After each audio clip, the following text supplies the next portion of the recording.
Profesor Ruiz Jiménez, querido amigo, desde hace ya em, algo así como 30 años más, no, no tanto, 20, me pasé un poco, desde 23, 23 años atrás. Querido que no está amigo, mal. un placer saludarle desde como fue hace unos meses en Granada, José Ángel Ruiz Jiménez, director del Instituto Universitario de la Paz y los Conflictos de la Universidad de Granada. Es profesor titular del Departamento de Historia Contemporánea de la Universidad de Granada y entre sus titulaciones destaca su doctorado europeo en la misma universidad, su máster en Derecho Humano en el Mundo Contemporáneo por la Universidad Internacional de Andalucía, donde nos hemos conocido, y por supuesto otras titulaciones tanto en Padua como en Essex. Tiene una amplia trayectoria en papers, pero también en publicaciones de divulgación amplia. Más de algún libro sobre la zona de los Balcanes. Recientemente ha publicado uno y estancias internacionales en la Universidad de Montenegro, en la Universidad de Manizales, pero sobre todo quiero destacar que ha estado en la Universidad de Sarajevo Oriental, en Belgrado, en Banca Luka, en Sarajevo, Belgrado es decir, es un conocedor in situ de los temas que nos va a presentar ahora. Dicho eso, quiero saludar y agradecer una vez más al profesor José Ángel Ruiz Jiménez y a las 15 personas, tal como le dije, profesor, que están en este momento conectadas para escucharle. Muchas gracias. Allá hacia España, que ya son las 6:30 de la tarde. Gracias. Muchas gracias, Gilberto, como siempre, por tu amable presentación y por tu generosa invitación. Es un placer poder compartir finalmente con vuestro instituto alguna sesión, de ser parte de la historia de vuestro proyecto y ojalá que podamos seguir haciendo muchas cosas juntos. Tal y como se propone, intentaré dar unas directrices básicas, breves, para que luego haya lugar a las preguntas que creo que siempre son lo más interesante. Es un pequeño desafío hablar en 30 minutos sobre la historia de los Balcanes porque lo que la caracteriza es su complejidad. De modo que si se sintetiza, las explicaciones son siempre dolorosamente incompletas, pero si se dan detalles, pues hay que ser muy prolijo, de manera que trataré de dar lo que considero esencial, siempre abierto para que luego pues, se matice o se pregunte cualquier cuestión particular en la que haya interés. Esta región del mundo, que todos seguro pueden ubicar en el mapa, pues no es particularmente extensa, tampoco está particularmente poblada, incluso en la actualidad todos los países que integraron la antigua Yugoslavia no llegan a los 30 millones de habitantes. No es una región eh, rica en recursos naturales, de manera que si vemos su pequeño tamaño, su poca población y su escaso atractivo como fuente de recursos, pues podría parecer una región más. Sin embargo, ha tenido una trascendencia enorme, casi desproporcionada, en la historia de Occidente y también tiene ciertas particularidades que la hacen única. La más llamativa es sin duda su cualidad de crisol de culturas, porque no se me ocurre, no conozco ningún otro lugar donde esté presente con tanta intensidad el mundo eslavo. De hecho, la lengua, el serbio, el croata, el montenegrino, el bosniaco, que son muy similares, también el esloveno y el macedonio, que está entre el serbio y el búlgaro, todas ellas son lenguas eslavas. Y además la religión cristiana ortodoxa tiene un peso muy importante en la región, de modo que uno se siente en el mundo eslavo. También se siente absolutamente en Occidente. Hay presencia católica por los croatas, pero la presencia occidental va mucho más allá. Si uno va a cualquier cafetería, se escucha música en inglés también, bastante en castellano, nada en ruso, por supuesto sin la lengua local. muy poco en francés, en alemán. eh, la gente habla inglés. Si hablas ruso, no te vas a poder entender con la gente. O hablas lengua local o hablas inglés, o tienes la fortuna de encontrar alguien que hable castellano, alguien que haya sido inmigrante en Alemania, algo en alemán. Pero en cuanto a referentes culturales, musicales, cinematográficos, televisivos, presencia de lengua inglesa como segunda lengua generalizada, pues uno se siente en Occidente. También la huella musulmana es enorme, no solo por la gran cantidad de musulmanes que habitan allí, sino por su huella cultural. Se percibe en la arquitectura, de edificios históricos, también en la gran cantidad de mezquitas, eh, y por supuesto en los 5 siglos de presencia turca otomana en la región, que dejan incluso bastantes préstamos en el lenguaje local. Así que un musulmán también encuentra muchos elementos familiares que les hacen sentir en un espacio muy próximo a sus referentes, al igual que los judíos. La presencia histórica judía ha sido muy intensa, se vio muy reducida precisamente en los años 30 y primeros 40 del siglo XX por la presencia nazi. Pero en las novelas de Ivo Andrić, premio Nobel de Literatura, por ejemplo, pues se hace referencia a esas comunidades de judíos que estaban repartidas por toda la región y que hablaban castellano. El castellano ladino, el propio de los judíos inmigrantes, pero comprensible. De manera que esa cualidad, por ejemplo, si se visita Sarajevo, y os presento algunos mapas que veremos un poquito más adelante, pero ahora quería mostrar pues cómo caminando 10 minutos en la ciudad de Sarajevo pues puede irse a rezar a la mezquita, a la sinagoga, a la iglesia católica o a la iglesia serbia ortodoxa. Este crisol cultural se aprecia también en el mapa étnico de la región. En este primer mapa, ¿puede verlo todo el mundo bien? ¿Alguien que no esté silenciado me puede confirmar?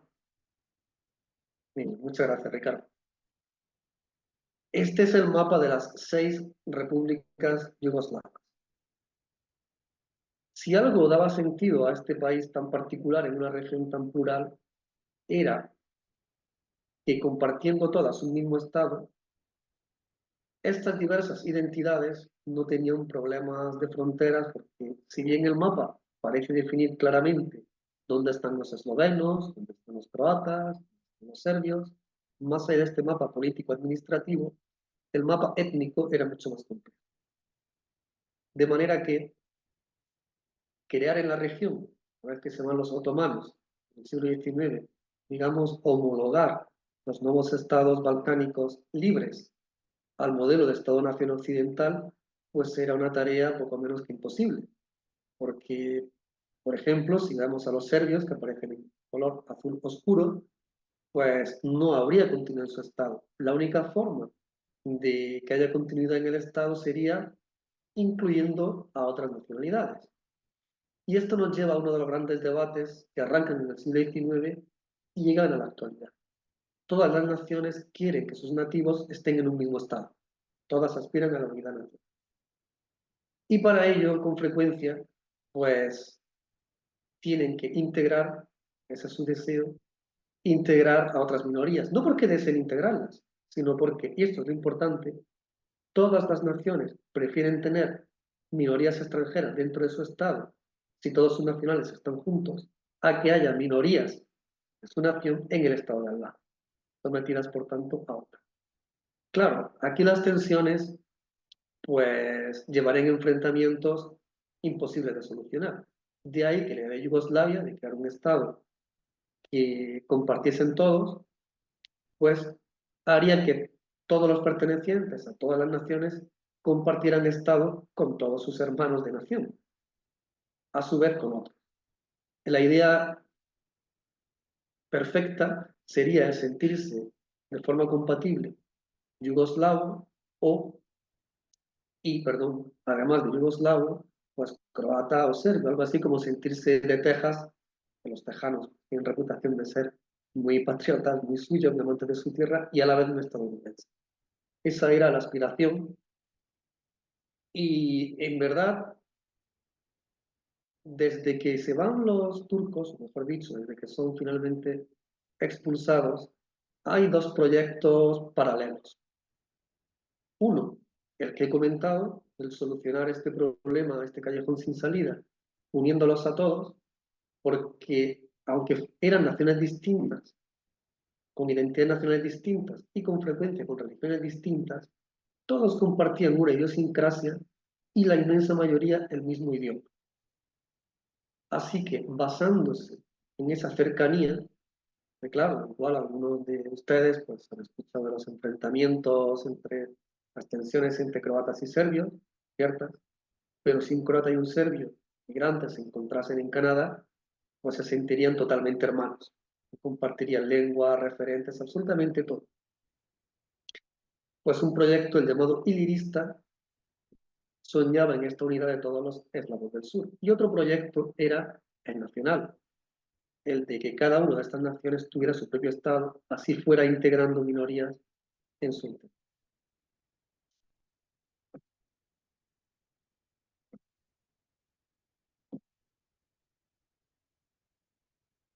Este mapa es similar, la diferencia con el anterior es que hay zonas blancas que para hacer aún más complejo el mapa étnico eran regiones sin ninguna mayoría definida, porque los colores implican qué mayoría había de cada nacionalidad. En las zonas amarillas la mayoría era croata, pero no había solo croatas. Las zonas blancas eran aquellas en las que prácticamente todos los grupos tenían una presencia similar.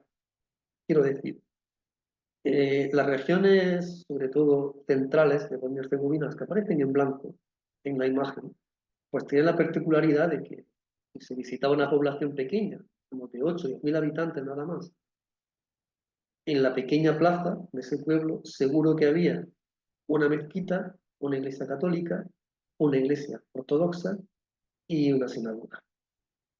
Y seguramente, porque es un lugar pequeño, en la plaza del pueblo donde estaba la única o el par de cafeteras que hubiera, pues estuvieran tomando café juntos el imán, el propio ortodoxo, el sacerdote católico y ¿cómo se llama?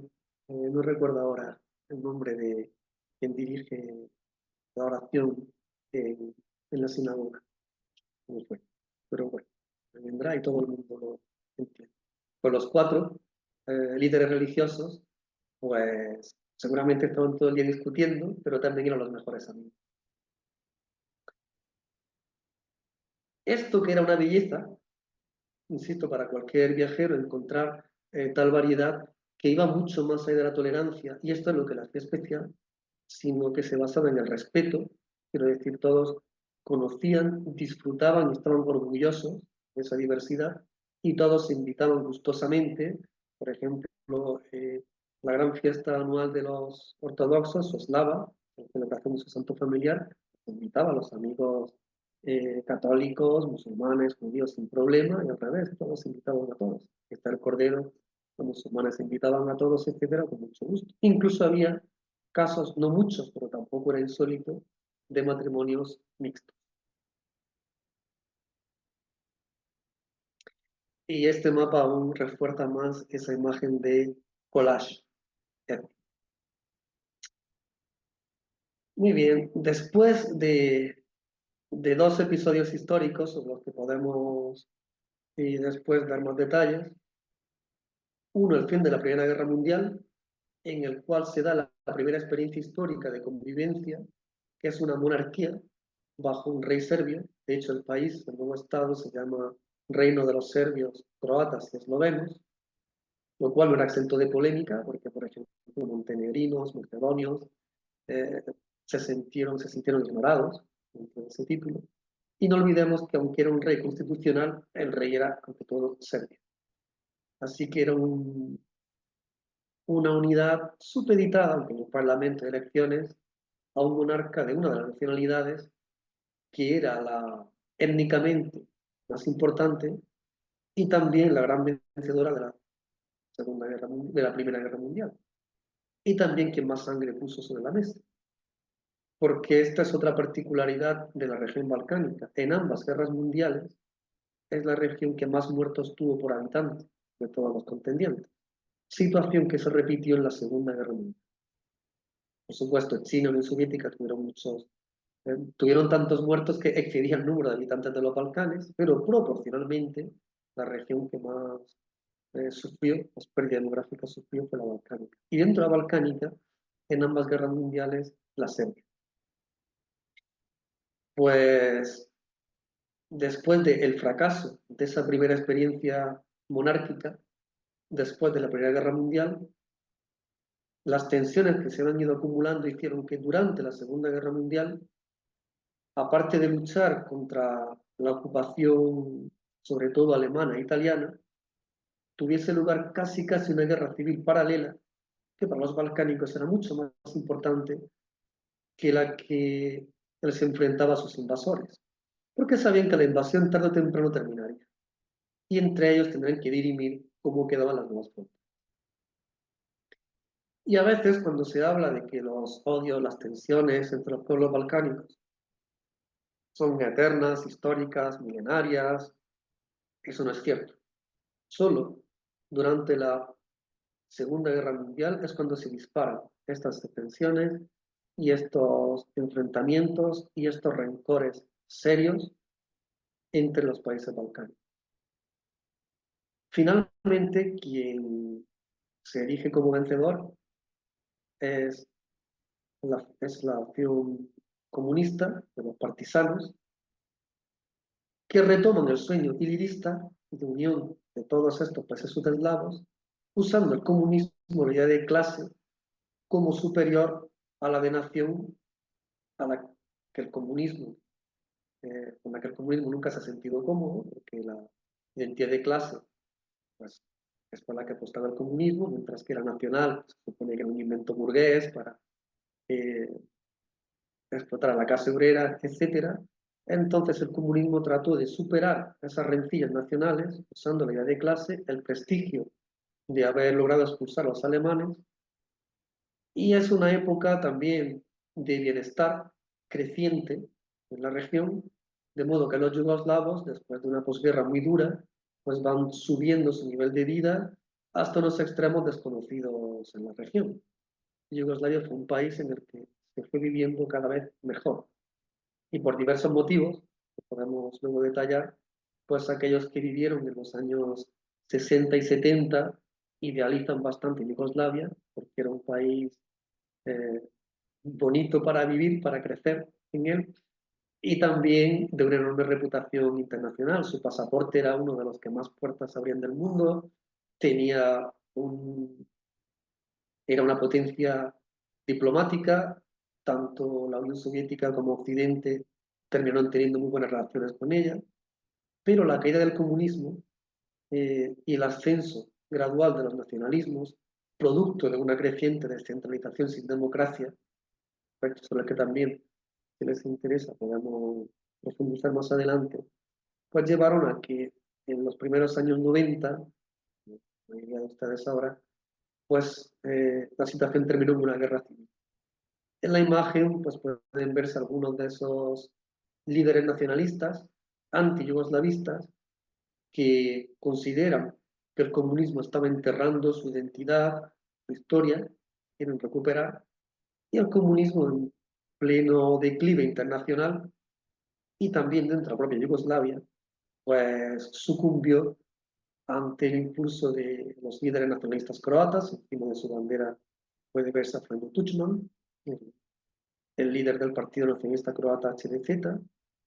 En medio puede verse el emblema de los musulmanes bosniacos, con Ali Izetbegović, que fue su líder durante los primeros años de independencia. Dentro de Bosnia, el gran movimiento nacionalista, que claro, por ejemplo, Serbia se mantuvo en Yugoslavia, entonces no hubo un movimiento nacionalista serbio que buscase la independencia, pero sí de los serbios de Bosnia, que son los que aparecen en la imagen, con dos caras, supongo, rostros muy conocidos para muchos de ustedes, Ratko Mladic y Radovan Karadzic. Los otros grandes focos independentistas pues, estuvieron en la región de Kosovo, que fue la primera que desafió el yugoslavismo y la última en extinguirse. Aquí hubo dos grandes proyectos, el no violento liderado por Ibrahim Rugova, el señor con el pañuelo en el cuello que sonríe encima de la bandera de Albania, y otra opción guerrillera militar que es la de Vučeka, el Ejército de Liberación de Kosovo, con un perfil guerrillero y bueno, Vučeka llegó a estar en las listas de grupos terroristas de la Unión Europea y Estados Unidos. ¿Por qué está en una diapositiva distinta? Porque mientras bosniacos, croatas, serbobosnios eran pueblos sudeslavos que compartían esta identidad, los albaneses que había en Yugoslavia y que querían separar la parte de Yugoslavia, en la que eran mayoría Kosovo, pertenecían a una nación ajena, a un estado vecino que ya existía, que era Albania. No eran, por tanto, un grupo constituyente yugoslavo y su presencia, además, es anterior, que esto siempre tiene sus polémicas, a la llegada de los pueblos eslavos, y también tiene la particularidad de ser musulmanes. Estas guerras de independencia en los años 90 pues, tuvieron un nivel de crueldad que conmovió al mundo, en gran parte porque fue televisado. La cobertura mediática de este conflicto no ha tenido parangón ni antes ni después, y eso ha hecho que su impronta en la memoria colectiva pues, sea superior a otros conflictos con muchos más muertos y con una crueldad similar. De manera que, por circunstancias, de las que también podemos hablar más adelante, pues la cobertura mediática de este conflicto fue única y durante años pues, se convirtió en el gran referente de los medios de comunicación. También porque era un conflicto muy difícil de explicar. Quiero decir, durante años, periódicos, informativos televisivos, radiofónicos, iban informando sobre qué iba pasando en la guerra, pero explicando de forma muy deficiente por qué. Y después de tantos años, aquellos lectores y televidentes que habían seguido todo el conflicto durante años eran incapaces de explicar qué demonios iba a pasar. Pueden recordar hechos, una masacre, un bombardeo, pero no los motivos y no las lógicas de los conflictos, lo cual resultaba bastante sorprendente y frustrante para un conflicto, insisto, de tanta cobertura mediática.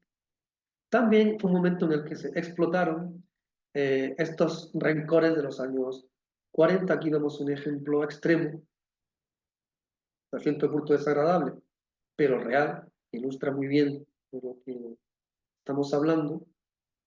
Y como no hay menores de edad, pues insisto, a pesar de lo desagradable de la imagen, pues explica, ejemplo, hasta qué punto llegaron estos rencores. Antes de la guerra, esa revista Vox, la revista musulmana, El Verde es el pueblo musulmán, pues no fue algo exclusivo de los musulmanes. Todas las naciones exacerbaron su nacionalismo, pero en tiempo de paz, lo que dice el titular es: la división Hanjar está preparada. Esta fue una división de las... de nuevo, mi memoria me traiciona. Yo no elegí mi profesión como historiador. Me falta una memoria mejor que la mía.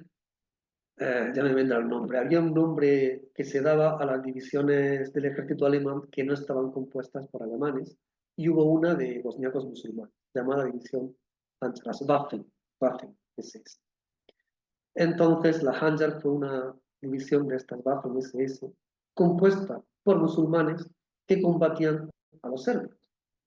Y ahí veis cómo el titular pues dice: la división Hanjar está de nuevo preparada y el Cuarto Reich, porque ellos fueron aliados de los nazis, se acerca. Bienvenidos. Y debajo hay cabezas cortadas de serbios. Algo así como diciendo: los musulmanes, los turcos, el gorrito que lleva este soldado, medio nazi, medio musulmán, pues representa a aquellos musulmanes de Bosnia que combatieron en la Segunda Guerra Mundial y cortaron cabezas de serbios, recordando lo que habían hecho los turcos durante la represión de los movimientos nacionalistas serbios en los siglos XVIII y XIX. Digamos que hubo una profecía autocumplida de estas revistas, que pueden ser llamativas, pero que no hacían daño físico a nadie, realmente inspiraron que luego eso pasara. Y ahí se ve, igual que en la imagen, un soldado musulmán pisando una cabeza con la bota, ya de verdad, de serbios a los que habían asesinado. Es un ejemplo, pero las masacres entre naciones en esta profecía cumplida fueron tanto, tan graves o peores que aquellas a las que hacían referencia en el pasado, y todos hicieron las que les fue posible llevar a cabo. Figuro que el nombre Srebrenica, la masacre en la que los musulmanes fueron víctimas, en ese caso 8.000 asesinados musulmanes a sangre fría a manos de paramilitares serbios, pues, ejemplifican que no fue una lucha de buenos y malos, de claras víctimas y víctimas.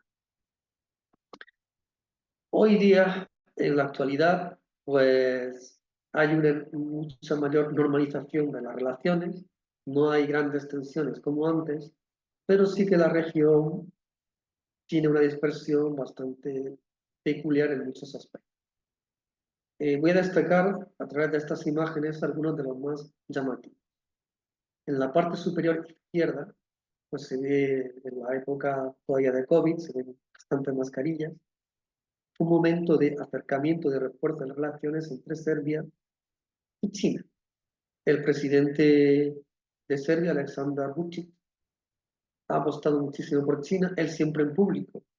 Cuando se refiere a Xi Jinping, dice muy bravo, Xi Jinping, mi hermano, Xi Jinping, así se refiere a él. Y sin ir más lejos, la semana pasada llegó a decir Vučić en una visita que hizo Xi Jinping a Serbia, que en ningún lugar del mundo China encontrará el amor que tiene la nación serbia a la China. Esto no implica para nada que Serbia haya apostado por China por cierto pasado comunista, por cuestión estratégica, por cuestión económica, ya que China pues es fuente de créditos, una fuente de créditos muy apetitosa, sino que Serbia tiene una política exterior muy particular, de extrema hermandad con China, también con la Unión Europea, que es su socio comercial número uno, con diferencia, y Serbia sigue siendo candidata a la Unión Europea, no ha renunciado a eso. También es un país muy cercano a Rusia.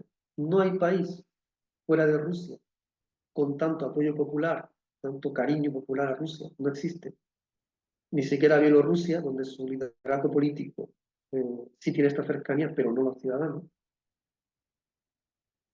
Al lado, en la parte superior derecha, pues vemos, es una foto del año 95, pero que muestra hasta qué punto de unos musulmanes balcánicos, pues bastante, digamos, hijos del comunismo, relajados, que bebían alcohol, incluso algunos comían cerdo, pues la lucha contra los cristianos, este enfrentamiento que abrió la puerta a ideologías musulmanas mucho más conservadoras, ha calado, y ahora se ven muchísimos más jihads y muchísimos más, eh, por ejemplo, voluntarios que se unen a movimientos islamistas internacionales tipo Estado Islámico, o incluso que se da cobijo a grupos extremistas extranjeros musulmanes en la región. Así que, digamos, el extremismo musulmán ha encontrado en los musulmanes de los Balcanes un punto de apoyo. En la parte superior inferior izquierda podemos un grupo de escolares que juegan a ser nazis con cierta estética militar, y no es algo aislado. Croacia, croatas no son idiotas, de cara al mundo, en la Unión Europea, pues se muestra como un país democrático, moderno, etcétera, pero la mayoría de su población sigue siendo muy católica, conservadora y simpatizante del fascismo. Y en la parte inferior derecha, pues es una imagen de hace unos 10 días, de las elecciones de hace 2 domingos en Macedonia, en la que por primera vez la victoria electoral correspondió a un grupo nacionalista macedonio, porque, bueno, también podemos dar más detalles cuando tengamos las preguntas, los comentarios, pero nunca habían gobernado. En Macedonia hasta ahora había habido bastantes equilibrios, se ha intentado hacer equilibrios entre su población de influencia búlgara, su población, digamos, eslavo-macedonia y su población albanesa musulmana. Y ahora, y también, algo que he olvidado muy importante, su vocación pro-europea. Ahora este partido es menos europeísta, más nacionalista, eslavo-macedonio, con lo cual las tensiones con Bulgaria y con Albania pues, pueden dispararse. Son ejemplos de cómo cada estado dentro de la región que un día estuvo unida, Yugoslavia, se ha ido tomando su propio camino. Y por último, para terminar, de hasta qué punto estas divisiones, un lugar tan relativamente pequeño, son llamativas. La última vez que visité Sarajevo, hace un año y medio, el gran tema era la invasión rusa de Ucrania. Sarajevo tiene dos universidades, la musulmana y la serbia. En la parte de la ciudad donde está la universidad musulmana, que es el gran Sarajevo histórico, todo el mundo estaba con Occidente y con Ucrania y contra Rusia.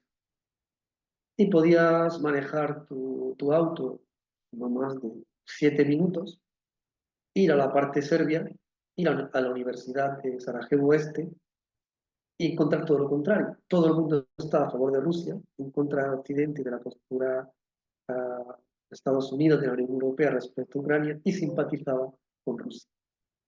Así que sigue siendo la región balcánica un crisol de las grandes tendencias políticas, diplomáticas, culturales, ideológicas y religiosas internacionales en la actualidad. Es la síntesis que se me ha ocurrido compartirles, dejando muchísimos cabos sueltos, soy consciente de ello, pero para eso tenemos ahora la parte más importante siempre y atractiva, que es la del diálogo.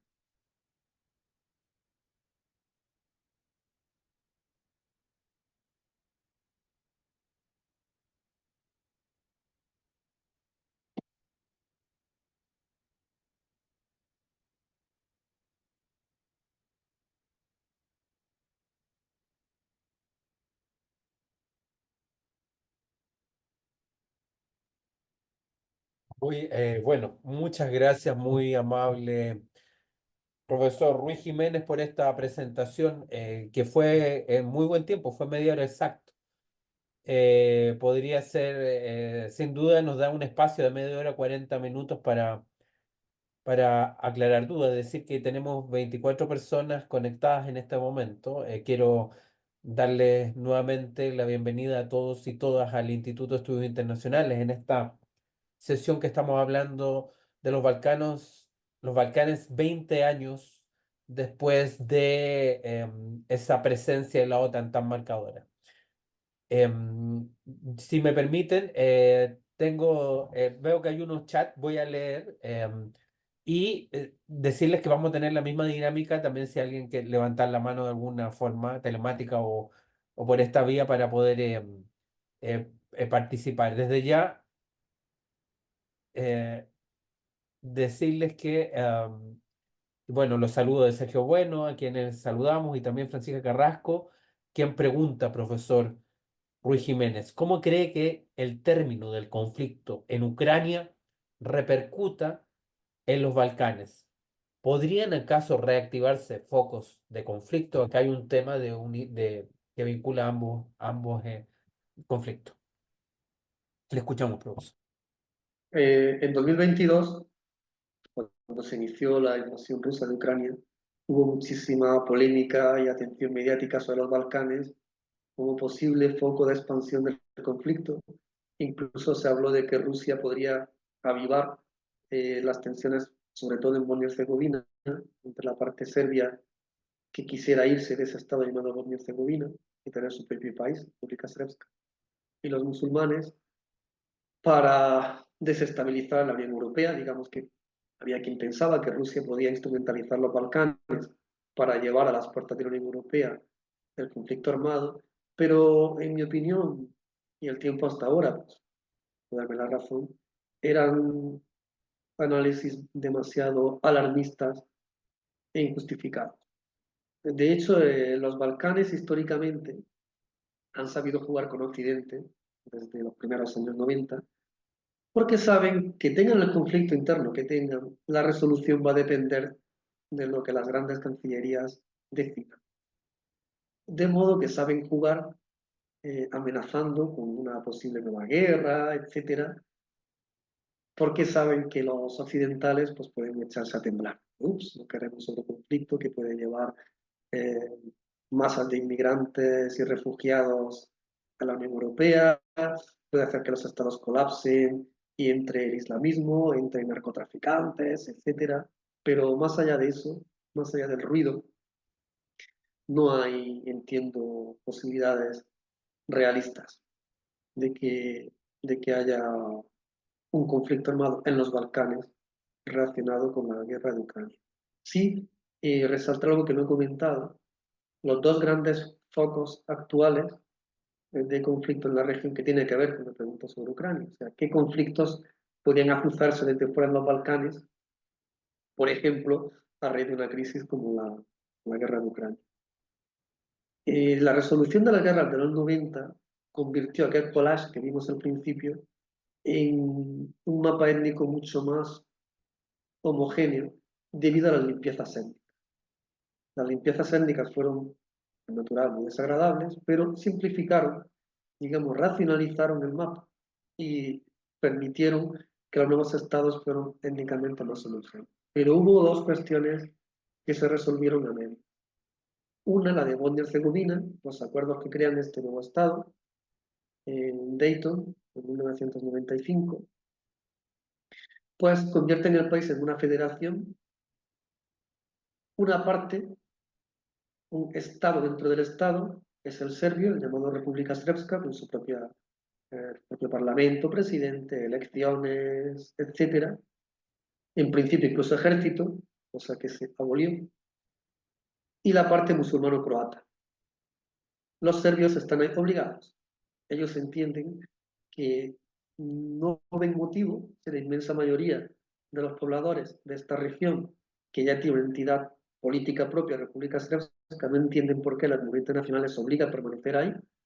Pues un ejemplo muy diciente, muy ilustrativo. En el mapa, la región llamada República Srpska, la parte serbia de Bosnia y Herzegovina, pertenece a Bosnia y Herzegovina. Si preguntas a cualquier habitante de República Srpska, ninguno te dirá soy bosnio o soy bosnio herzegovina. Todos dirán soy serbio. Soy serbio de República Srpska. Y sí, estoy en un estado que se llama Bosnia y Herzegovina, pero soy serbio de República Srpska. Todo el mundo, por ejemplo, por una referencia que conozcan, apoya a Novak Djokovic, porque lo consideran su país, un serbio. En las selecciones nacionales, si algún jugador de República Srpska destaca, su sueño es jugar con Serbia, siempre consigue pasaporte serbio. No quiere jugar en la selección de Bosnia y Herzegovina, que entiende que al fin y al cabo es la de los musulmanes, con esta pequeña edición croata. Y por dar otra referencia conocida, en España, pues aparte de apoyar al club de fútbol de tu ciudad, los aficionados suelen ser del Real Madrid o del Barcelona. En República Srpska todo el mundo apoya al equipo de su ciudad, pero también son de Partizan de Belgrado o de Estrella Roja de Belgrado, no del equipo de Sarajevo ni nada.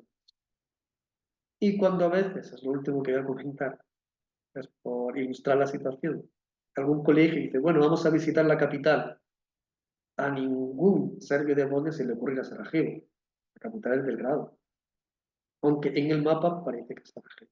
Entonces, o sea, es una cuestión sin resolver.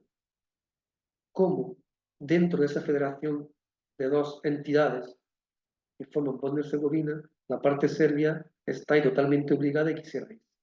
Es donde Rusia, la República Srpska, está muy cercana a Rusia, por vínculos históricos, religiosos, políticos, pues hay quien teme que Rusia azuce ese independentismo en República Srpska que puede ser un posible foco de conflicto violento en los Balcanes. El otro es Kosovo, que según la ONU y según Serbia sigue siendo parte de Serbia, pero que de hecho es un Estado independiente, y que Rusia y China Otros países como México, Brasil, India no reconocen, de modo que hay un empate técnico en cuanto al reconocimiento internacional, pero Serbia no renuncia a recuperar Kosovo. Y el conflicto está tan latente como es prácticamente resoluble, porque los albaneses, una vez obtenida la independencia, pues prácticamente limpiaron Kosovo de serbios y apenas hay un par de enclaves en el norte de Kosovo poblada por serbios. Pero en pocas palabras, Albania, hasta ahora Estados Unidos, la Unión Europea y la demografía de Kosovo, pues, y la situación de hechos del terreno, dicen que Kosovo es independiente, pero Serbia no renuncia a recuperar su integridad territorial. Toda Serbia está llena de grafitis, de camisetas, diciendo Kosovo es Serbia. Y, y además Serbia sabe que todavía cuenta con que más de la mitad de la población mundial vive en países que no reconocen la independencia de Kosovo, pero que ellos, pues, que están muy orgullosos, no paran de reconocer.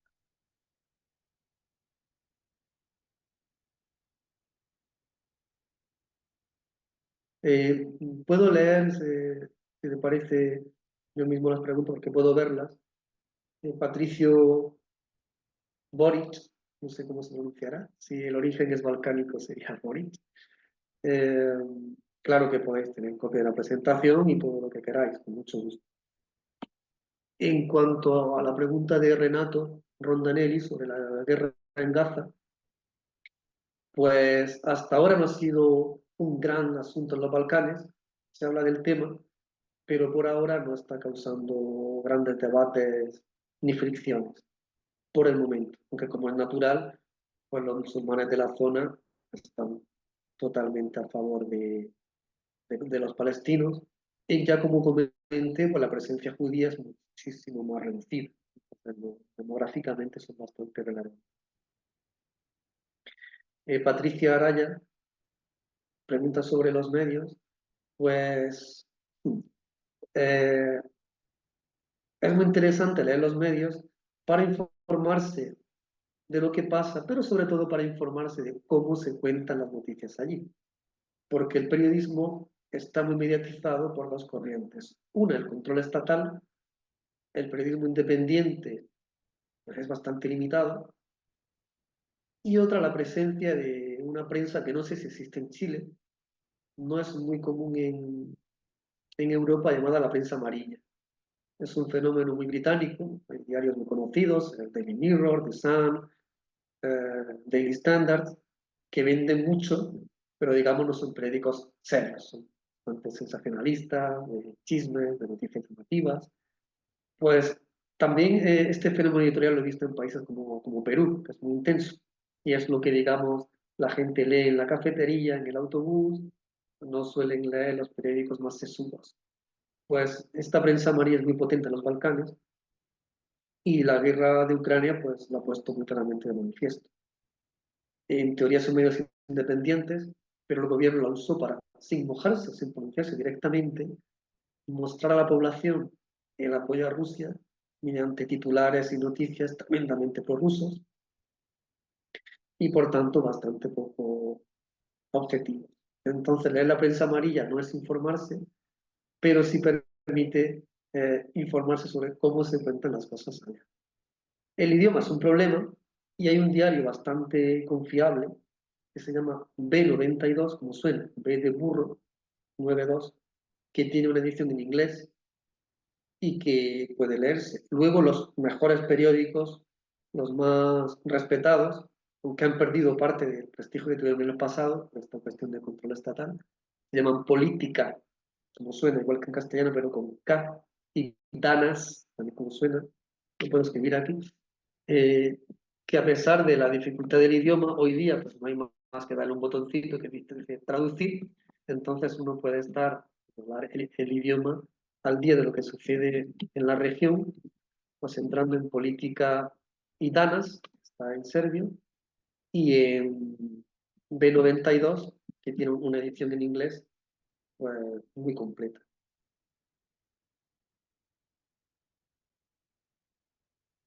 Bueno, la propuesta Ahtisaari, ganador del Premio Nobel de la Paz, para los serbios vergonzoso, muy polémico, pero bueno, los premios Nobel de la Paz con frecuencia lo son. No es un caso dado el de Ahtisaari. Nos pregunta Francisca Carrasco. Básicamente, para los serbios fue calamitoso, porque cuando acaba el conflicto en el 99, pues se firman unas condiciones en la resolución de Naciones Unidas que garantiza la integridad territorial de Serbia, pero el plan Ahtisaari, quizá con la mejor intención por parte del mediador finlandés, pues de hecho abrió la puerta para la independencia de Kosovo. Vemos aquí ciertas contradicciones de Occidente.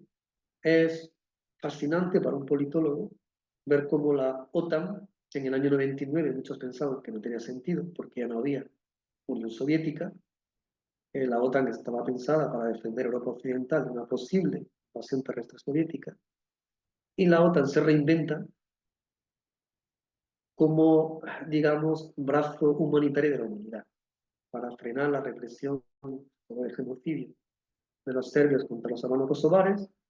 Pues la, la OTAN dice, ya que se están matando civiles impunemente y la ONU no puede hacer nada porque China y Rusia vetarían una intervención de cascos azules, para eso estamos nosotros, y para eso eh, vamos a ser los gendarmes pro derechos humanos de la posguerra fría, donde la ONU sea incapaz de llegar para proteger civiles inocentes, aquí estamos nosotros. Así eso implicara descuartizar la integridad territorial serbia. Ahora en Ucrania vemos lo contrario. Cómo se apoyó la independencia de Serbia, perdón, la independencia de los kosovares de Serbia, ya que los que viven en Kosovo mayoritariamente se quieren ir del país, pero no se apoya lo mismo en Ucrania, donde las regiones ucranianas son más prorrusas, el Donbass y Crimea, que decidieron votar y abandonar Ucrania. Pues Occidente dice que eso no puede ser, porque la integridad territorial de los estados soberanos, miembros de la ONU, es intocable. Entonces vemos la contradicción de la OTAN, que se supone es una organización defensiva en caso de que un miembro sea agredido. En el 99 ningún miembro fue agredido porque Kosovo era parte de la OTAN. La OTAN tuvo una acción ofensiva, como se supone que es defensiva, y fue contra la integridad territorial de un país, mientras que en Ucrania está defendiendo los principios absolutamente más opuestos. Vi una pregunta de Ricardo Karim y también, profesor Aranda. Sí, por la orden. Está silenciado, Beto.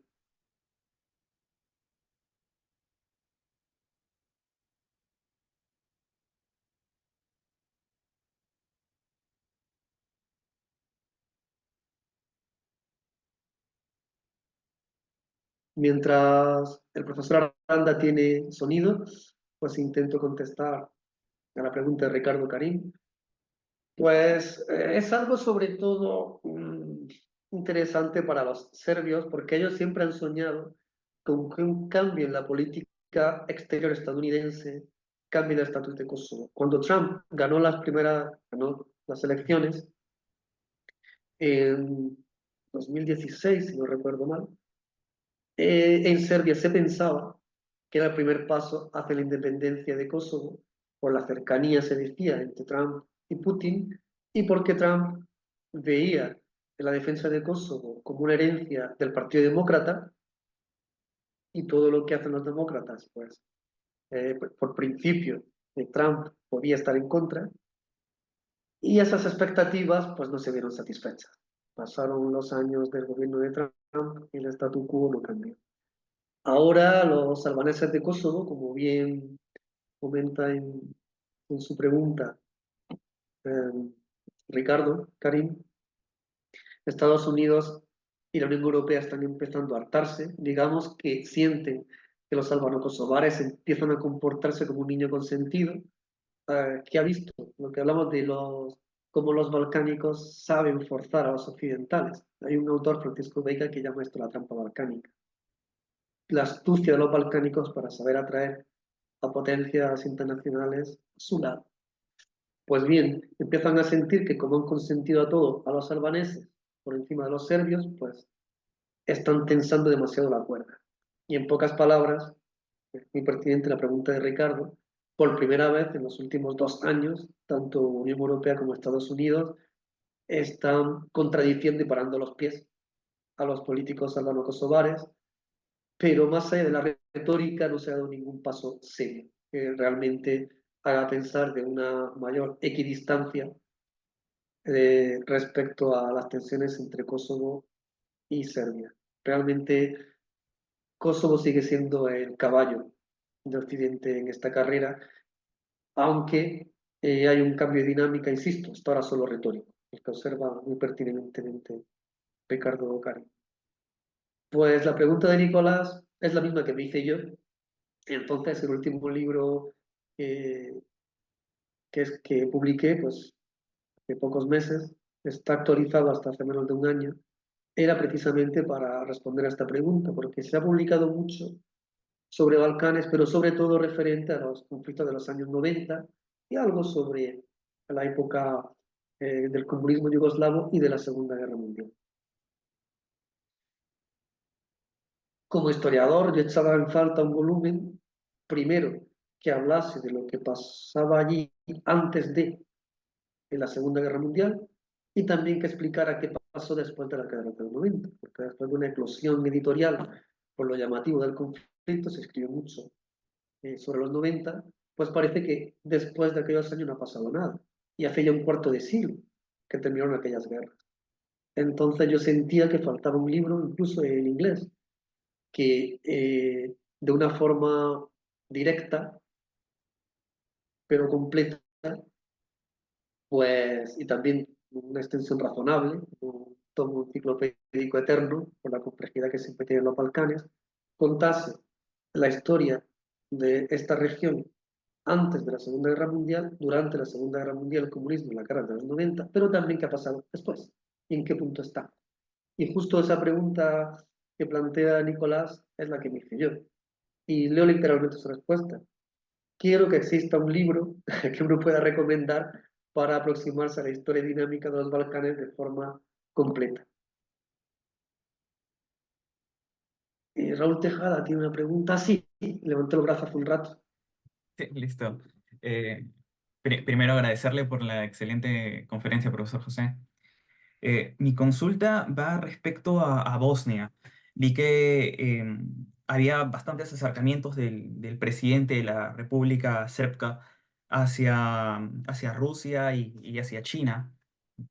Este, y de ser así, también en marzo comencé a ver algunas noticias en las que ya se estaban viendo o abriendo las negociaciones de la Unión Europea para Bosnia-Herzegovina.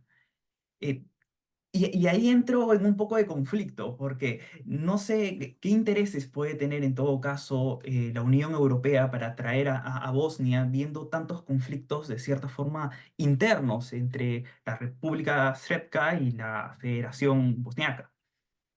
Y esa sería mi consulta. ¿Qué interés podría haber? ¿Quizás el acercamiento hacia Occidente?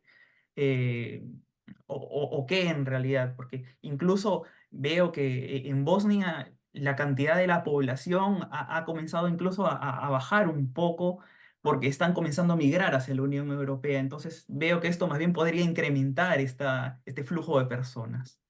No sé qué tan conveniente podría ser. Muchas gracias. Muy bien, pues en Bosnia-Herzegovina en particular se dan unas dinámicas comunes a otros países de la región, como Macedonia del Norte, e incluso la propia Serbia, y en menor medida Montenegro. Por una parte, Bosnia-Herzegovina apostó como Estado o federal por la Unión Europea, se hicieron una serie de reformas y hubo una gran ilusión expectativa de que para Bosnia-Herzegovina entrar en la Unión Europea pues supondría una mejora enorme del nivel de vida y una integración, digamos, en un mundo civilizado, ¿no? Incluso hay que civilizado, tengo que explicar lo que quiero decir, ¿no?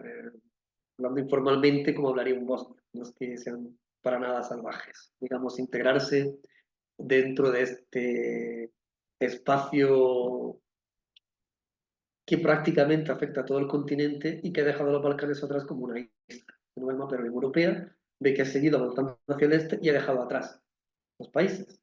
Y eso simplemente viendo el mapa parece antinatural. Entonces, Bosnia y Herzegovina, pues como Estado tiene esa vocación, Occidente la ha alimentado, pues para mantener esta ilusión, para fomentar reformas que lo modernicen, pero por otra parte, como bien observas, la Unión Europea ha tenido reservas extremas hasta dar la impresión de que no está realmente interesada. Algo así como el caso de Turquía. De manera que los bosniacos crecientemente van sintiendo una desilusión, un desencanto, porque va creciendo la impresión de que la Unión Europea en verdad nunca los va a integrar, que les han enseñado la zanahoria pero no se la van a dejar comer. Y esa frustración y ese sentimiento de casi que están jugando con ellos, pues está haciendo que decaiga el nivel de ilusión por la integración. Esto es aún más potente entre la población serbia, tanto de República Srpska como de Serbia, porque en la época post-Milosevic, Serbia tuvo, en particular bajo los años del presidente Boris Tadic, y a partir de 2008 aproximadamente hasta 2012, una época muy europeísta.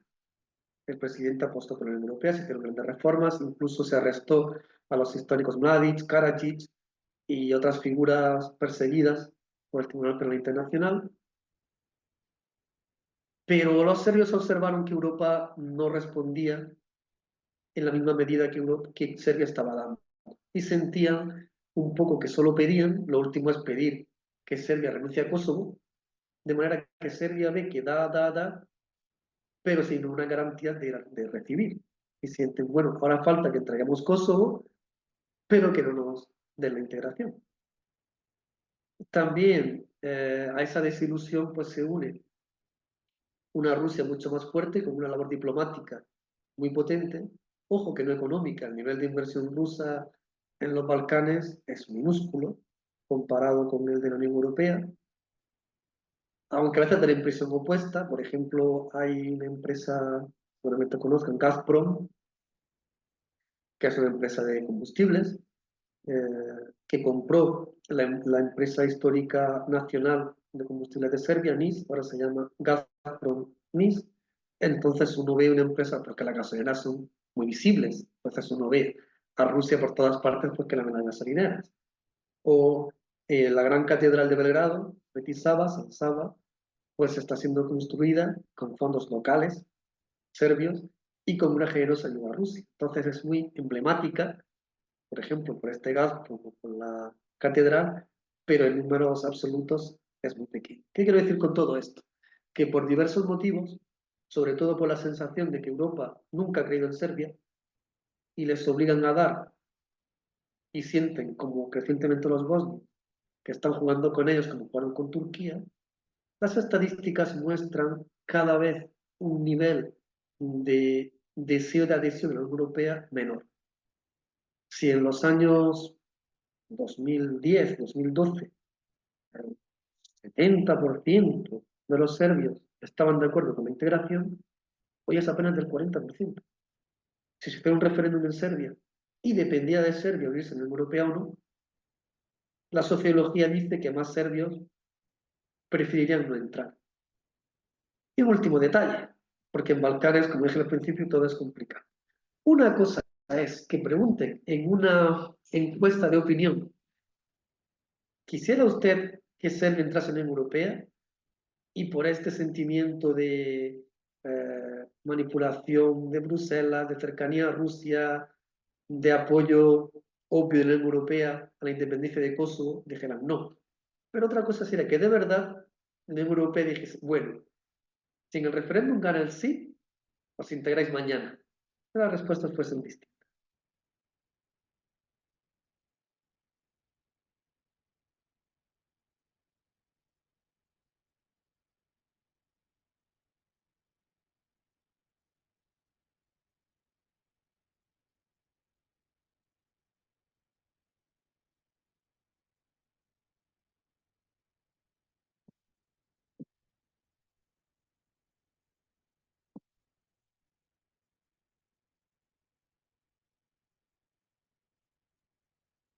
Y mientras el Sí, profesor Aranda toma la palabra, sí. que ya está aquí, pues agradecer hasta ahora el excelente nivel de las preguntas. Obvio que el público es un muy buen conocedor de la región, así da gusto. Sí, muchas gracias, eh, querido José Ángel Ruiz Jiménez, director del Instituto de la Paz y los Conflictos de la Universidad de Granada. Voy a abrir por última vez, hacer un último llamado. Hemos tenido varias preguntas, algo así como de 8 a 10 preguntas, y quisiera saber si alguien más quiere agregar algo más ya para ir cerrando, y si no, a pasar a agradecer al profesor una vez más. ¿Hay alguna pregunta que quede en el tintero? ¿Alguien que quiera agregar algo? Ya puede escribirlo o levantar la mano como lo he hecho yo recién.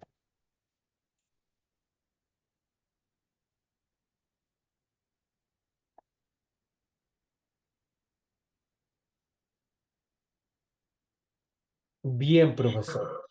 Me parece que estamos ya en el cierre. Ha sido una hora muy aportativa de mucho conocimiento. Quiero agradecerle. Ustedes ya están cerrando la jornada, aunque me imagino con un sol todavía muy presente. Así es. El verano del hemisferio norte que por aquí se echa de menos, aunque también se agradece el agua, desde luego, la lluvia. Hemos tenido gente que se ha conectado de distintos lugares en Santiago, pero también veo de fuera, me hablan que algunos están conectados de Budapest, así que agradezco quien lo haya hecho. Hay una última pregunta. Con esta pregunta cerramos, que es de Francisca Carraro, que dice: ¿qué tan factible es una constitución de un corredor hasta Transnistria por parte de Rusia? Con esa pregunta cerramos la presentación. Profesor,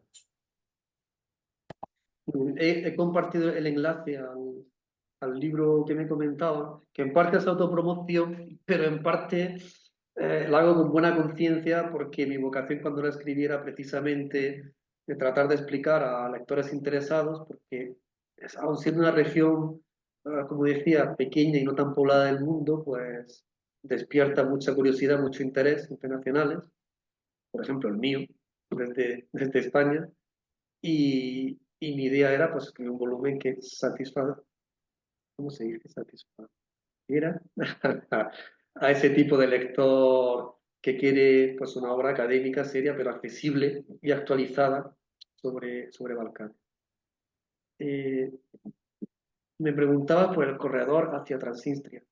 Pues en 2002 fue algo que estuvo sobre la mesa, pero en verdad la geografía, la geopolítica y el sentido común pues desaconsejaban esa opción. Por un momento yo mismo encendí la alarma y empecé a mirar mapas. Digo, bueno, ¿qué tendrá que hacer el ejército ruso? ¿Cómo podría Bielorrusia influir aquí?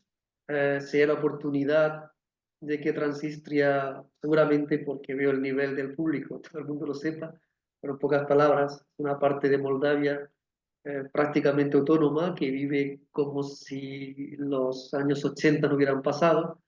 Entonces se vive como en la Unión Soviética, o la estética arquitectónica, incluso los uniformes de la policía y el ejército, muy visibles, son totalmente soviéticos. Pues se vio como una posibilidad de Transnistria de escapar de Moldavia y volver con sus hermanos rusos, porque Ucrania en esta posibilidad.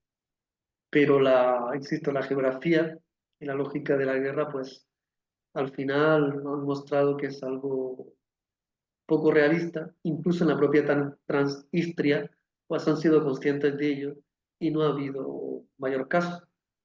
Aparte de que podría haber la espoleta de implicar o ser la excusa para una mayor implicación de los estados occidentales, aunque esto también para mí estaría muy en entredicho, porque yo creo que Occidente ha llegado al límite de lo que podía ser su ayuda. Creo que ha habido un pésimo cálculo por parte de Rusia pensando que podría ganar la guerra en pocas semanas y un pésimo cálculo por parte de Occidente pensando que ese estancamiento de la guerra en Ucrania ya que Rusia se suponía una gran superpotencia militar, y Ucrania un país pequeño y empobrecido.